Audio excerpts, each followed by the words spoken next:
I understand your role as a British politician in Britain, but it is, for me, a matter of some concern that too many British politicians, now one of Indian origin, are allowing the past to be seen in this rosy sort of way, when in fact it's something that actually calls for an apology to the people who have suffered as much as Indians have over the 200 years.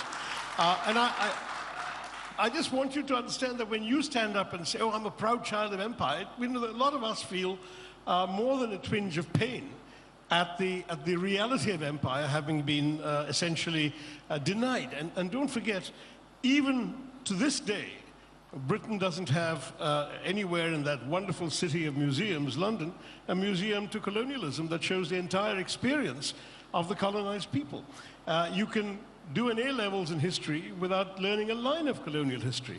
Britain has successfully airbrushed its unsavory actions to the point where your colleague Liam Fox was actually able to assert that Britain is one country in the world that has nothing to be ashamed of in the 20th century. And the 20th century is full of British atrocities, including the massacre of 1,300 people in Jallianwala Bagh and the extraordinary callousness that led to the Great Bengal Famine of 43 and 44. There's a lot for Britain to apologize for, and we haven't had that apology yet. So I just wanted to park that thought. I'm not getting you to sit here and apologize now, but I do think that you really will have to look at the record a little more fully before you make statements like being a proud child of empire.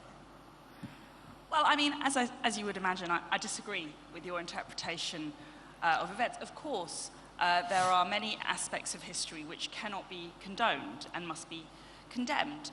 But I also do think that if we look at the present and the future, India is a great example of a country where self-governance has been a great success, and post-empire, India has embraced everything that was left and excelled, and beyond expectations. So I think looking forward and looking at the Commonwealth, this has been a great, the Commonwealth is a great relationship and you know, a great community of nations which have a historic link and which can look to the future and work collaboratively for the future. But I also think that looking at my, I still do maintain I am a proud child.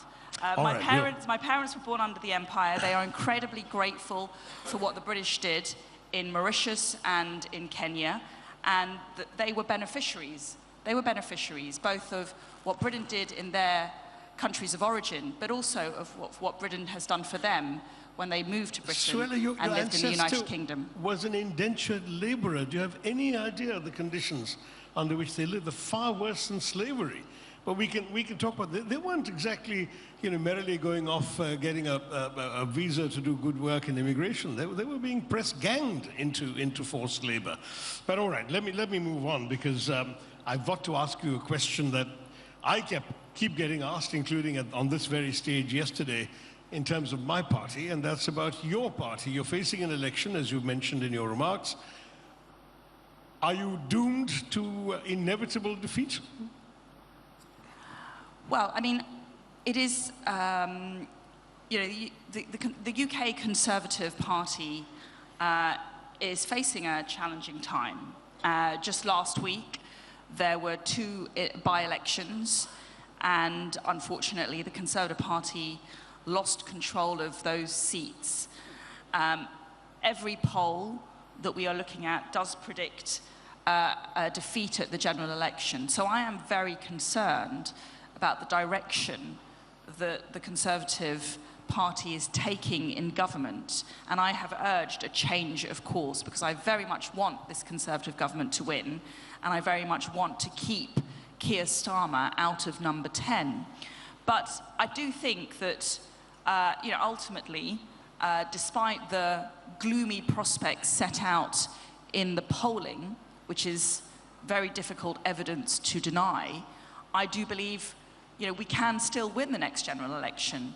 In the United Kingdom, the Labour Party is tearing itself apart over an issue relating to foreign policy on Gaza and the Middle East, and the Labour Party would be a disaster for the United Kingdom economically, in terms of security terms and defense, and in terms of our world standing. So I very much hope and will work very hard to secure a Conservative victory at the general election. But you're right, I mean, it does look very, very difficult right now on the basis of the polling. Ideas of India, yeah, ideas of India. ABP Network's Ideas of India.